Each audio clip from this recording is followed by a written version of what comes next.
PBIS points. You can earn extra credit. And you also, all you have to do is submit it on Google Classroom or send a message to me, and then you will be a winner or entered into a raffle to be a winner of a really, really good gift, because you know we love giving gifts here at Bath, okay?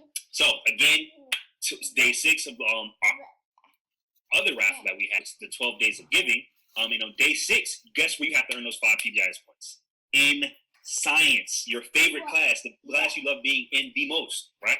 So how do you earn those 5 PBIS points? You need to make sure we're participating in the chat, which some of us are already doing a great job, making sure those cameras on, which everybody's doing a great job of. Thank you so much, Jalea Henley. Thank you so much, Nasim. Thank you, Zakira.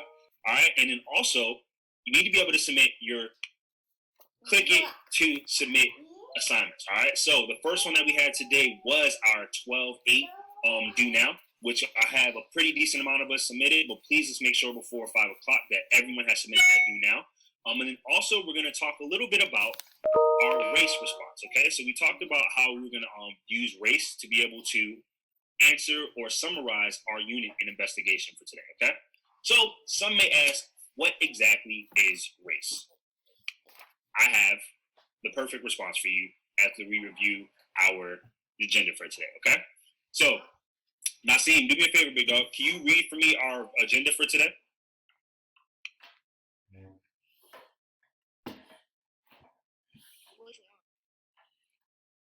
I can't hear you, boss. Read all of them? Good. Talk to me. Do now review. Talk to me, which you just did. Then what? Racing. Prep for CFU. So we're gonna introduce what race is, and then or the race prep, and then that's gonna help us prep for our check for understanding, which we're gonna do on Friday. Then what?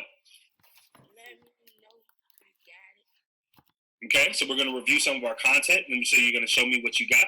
Then what we're gonna do after that? You do it. Can you speak up a little bit for me? You do it. So we're gonna practice, and if we have enough time at the end, we're gonna play a little bit of Kahoot. Sounds good?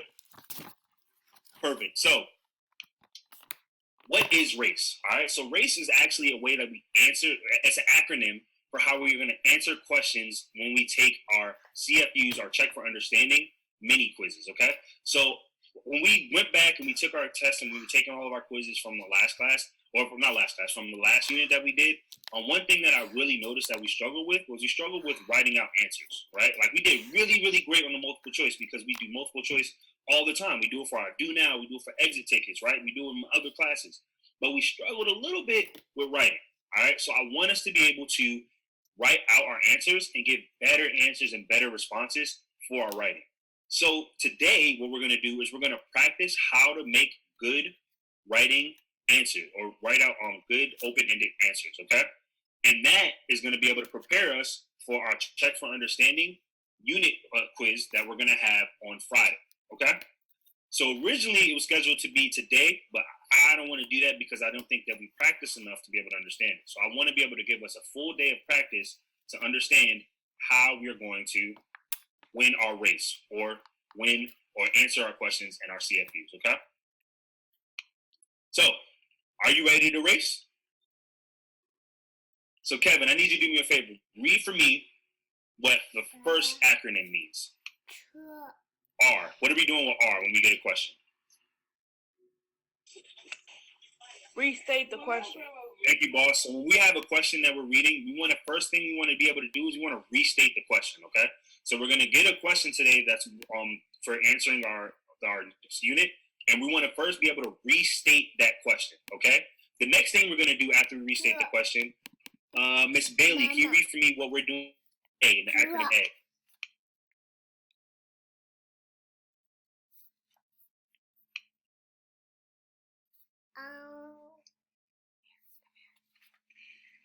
For A, answer the questions completely. Thank you. Completely. Very important. Answering the question completely. All right. So in science, a lot of times what happens is we get part one, part two questions, or we get two questions in one. Please make sure that we're answering the question completely. All right. For our acronym C, Mr. Balake, can you read for me C? Go ahead, Blake.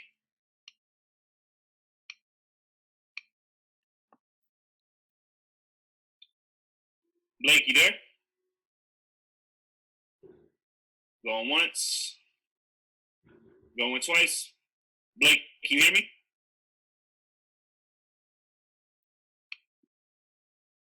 What are we doing for C? But see, we're gonna do cite evidence. Absolutely, right? So we're going to cite evidence. So we have evidence, right?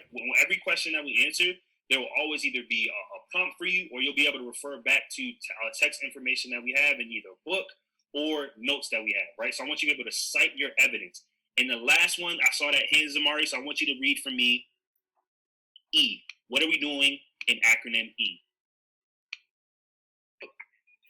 Explain answer. That's perfect. The last thing we're going to do is we're going to explain our answer. So we're going to restate our question.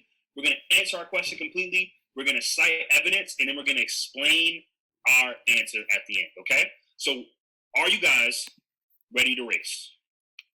Let's go in the chat if you're ready to race. Let's see. Who's in the chat? Who's ready to race? Who's ready to race? I know y'all ain't ready to race me because ain't nobody beat me in the race. Y'all slow. Okay, Kevin's ready to race. Kevin's ready to race. Miss Trent's ready to race. Mr. Bangor is ready. Okay. All right. So here's the question that that we should be able to answer before class is over today. Okay. So can I have Jaden go ahead and read that question for me, sir? What is the atmosphere made of? Which layers of the atmosphere affects the server weather we had talked about in the beginning of our investigation? Thank you, boss. I appreciate that. So so remember how we talked about the first thing that we want to do is we want to be able to restate the question, and then also want to answer the question completely. So this is one of those two-part questions that we've been talking about, right? So here's what I need you guys to do at this point. In Google Classroom, under our click it to submit it items, we have our classwork assignment for today, and it is our erase and questions. Okay, so I want everyone to pull that up. And Mr. Bangor, if you don't mind, do you have access to MyHapara? Well, not MyHapara, but do you have access to Hapara for this class? Just you can send me in the chat, yes or no. No, okay, no worries. Ms. Trent, do you have access to Hapara for this class? Okay, thank you. So I'm gonna I know you can't be here for that long, but this isn't gonna take too long. So if you don't mind, is to cite our evidence. Okay, so we're gonna actually do a quick review, so that way we have evidence that we can cite from. Okay, so again, in our notes, we should have the different layers of the atmosphere. So what is the closest layer of the atmosphere? The first layer. Who can tell me what it is?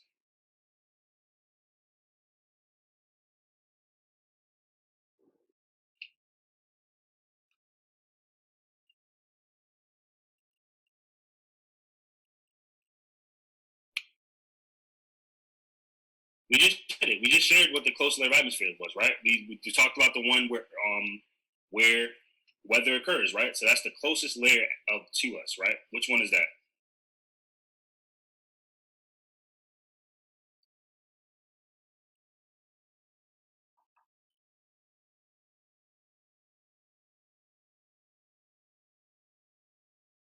Not yet, Jalea, because we're not finished. We got to finish it first. Kevin, Mars is not a layer of the atmosphere. Mars is a whole other planet.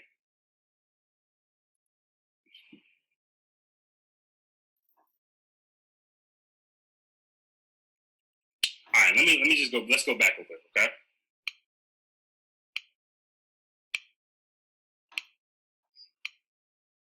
So we know that the Earth's atmosphere is made of 5 different layers, right? There's 5 layers that we talked about last class. We did a reading on it. We did some work on it. We actually took some notes on it. And there should be a lot of different ways that we have these answers, okay? So there's 5 different layers of the atmosphere. We know that those layers are composed of permanent gases, and we know this because the 2 permanent gases they're composed of are nitrogen and oxygen, right? We also know that they're composed of variable gases, okay?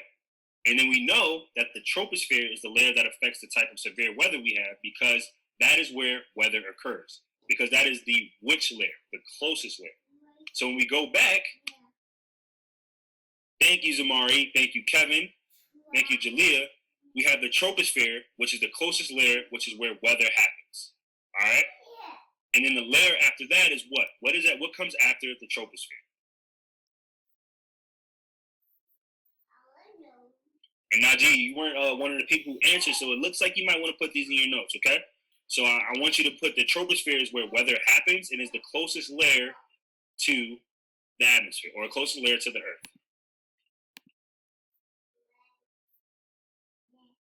So after the troposphere is what? What's the next sphere that is after the troposphere? What layer do we have?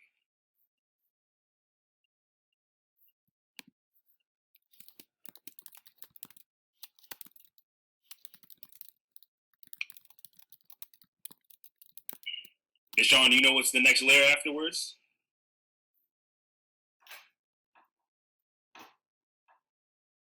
So there's a few layers, right? So we have, there could be, is it the stratosphere? Is it the mesosphere? Is it the thermosphere? Or is it the exosphere? Those are the only ones we have left, right? So we already started with the troposphere. So which ones do we have left? I don't know about the thermospheres, Leah.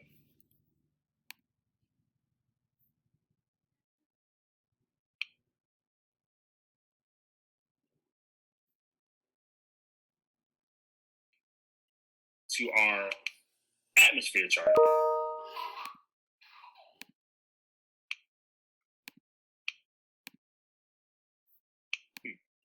That's strange.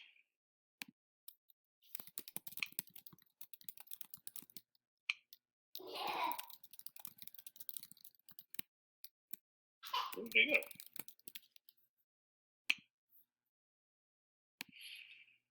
All right, cool.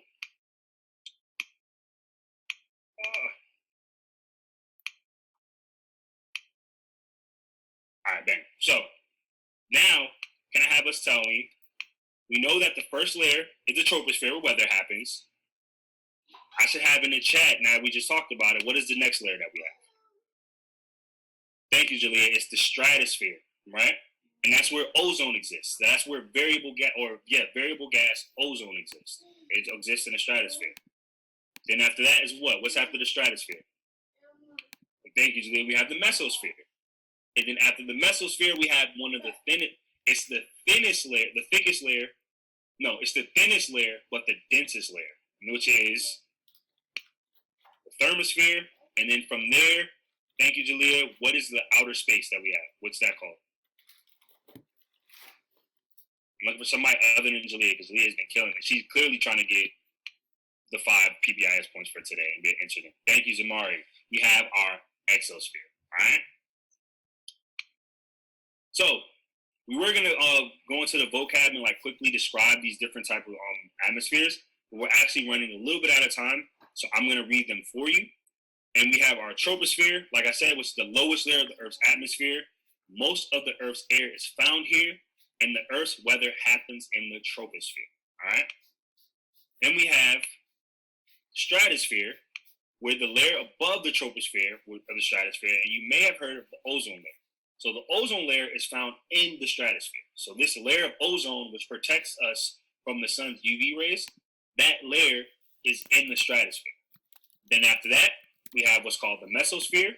This is where we have meteoroids that, when they come to the Earth, you can't see them until they enter the mesosphere, but they typically die out before